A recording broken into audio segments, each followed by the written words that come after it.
In this statement, Dow has said that if we find that there is a trend in the market, the trend is said to be in place until unless there is a definite signal that the trend has reversed. So the probability that the trend, if it is already in place, probability that the trend should continue going forward.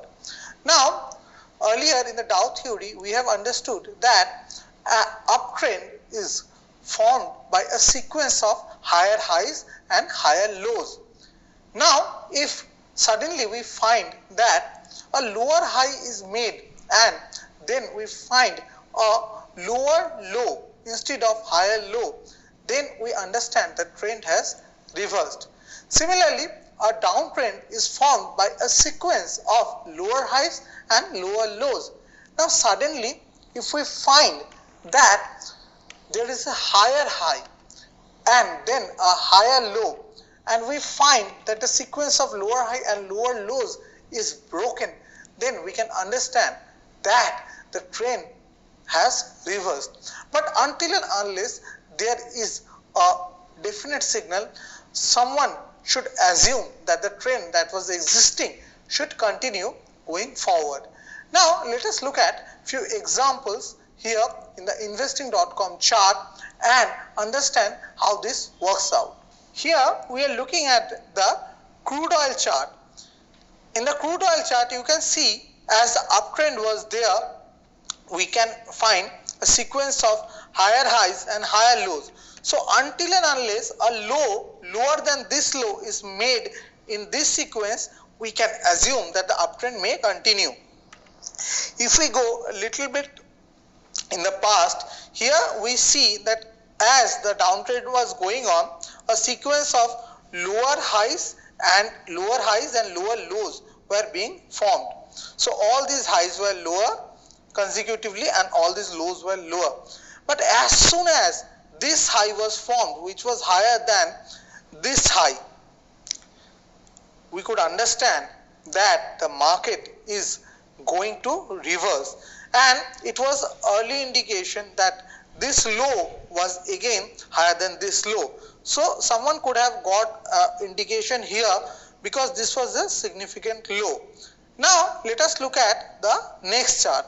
Here we are looking at the Nifty chart. Here we were seeing that a sequence of lower highs and lower lows were being formed.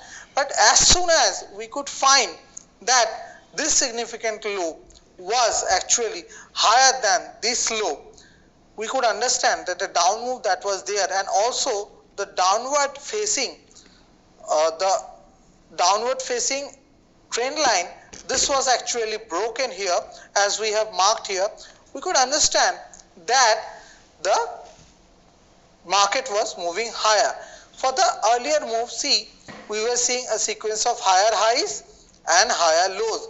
But as soon as this low was breached on the downside, we could understand that the market was actually falling and the market was reversing. Similarly, here we are seeing a sequence of higher highs and higher lows. So until and unless this low is taken out substantially, we can't say that this up move is over. Let us look at one more chart. And in the ICICI Bank chart, we can see all the previous highs were higher than the next highs. So all these highs were consecutively lower and all the lows were consecutively lower. But as soon as we could see a higher high, maybe around this, a significant high which is higher than the previous high, we could understand that the market has reversed.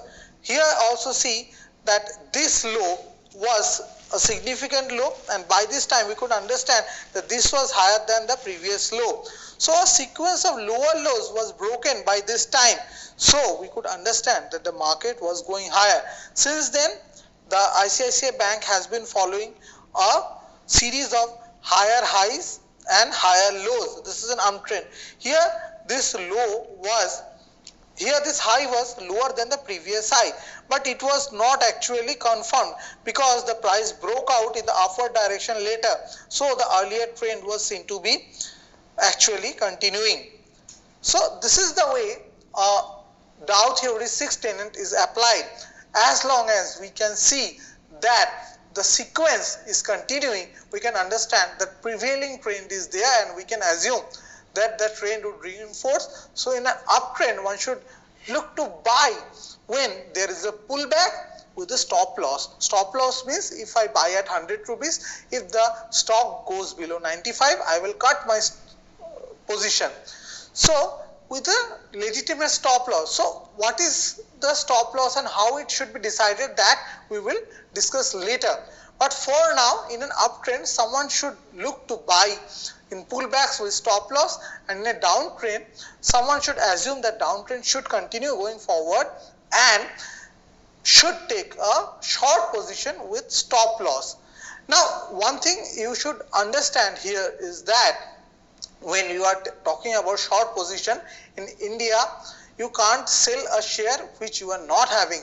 So you can take a short position only in derivatives. So now we have studied the totally of the Dow theory. Now we will talk about few of the reservations that people have about Dow theory. On earth, there are very few things on which people don't have some kind of criticism or reservation. But for Dow theory, there are two major reservations. So let us look at them also one by one.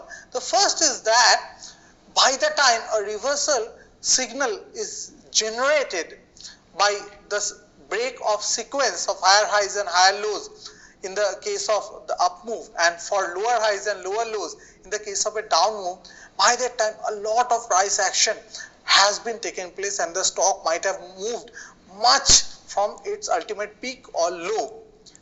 So that way you miss quite a bit of movement. And another point is that the Dow theory doesn't give any kind of a reversal signal in general until and unless there is the trend line that is there is broken or some kind of a break of the sequence is there. It doesn't tell you when to actually predict a reversal. So these are the two major criticisms of Dow theory. Let us understand this with the help of the chart here. As we are looking at the ICICI Bank chart here, see, by the time the confirmation came that the sequence of lower high and lower low were broken, by the time we were quite up from the low, from 160 odd levels to almost 225 level, and that is almost 40% movement in the stock. Again, if we are looking at the Nifty here, see, this was a down move, but by the time the down move was confirmed, we were down from 8963 to almost about 8370, 600 point in the Nifty. That is almost 7-8% in the Nifty, and only a little bit of down move was left for taking after that. So here we understand how people actually take Dow theory and what are the points the people are critical about Dow theory. And we don't have any reversal signals according to the classical technical analysis Dow theory. So this is all about Dow theory that we wanted to study.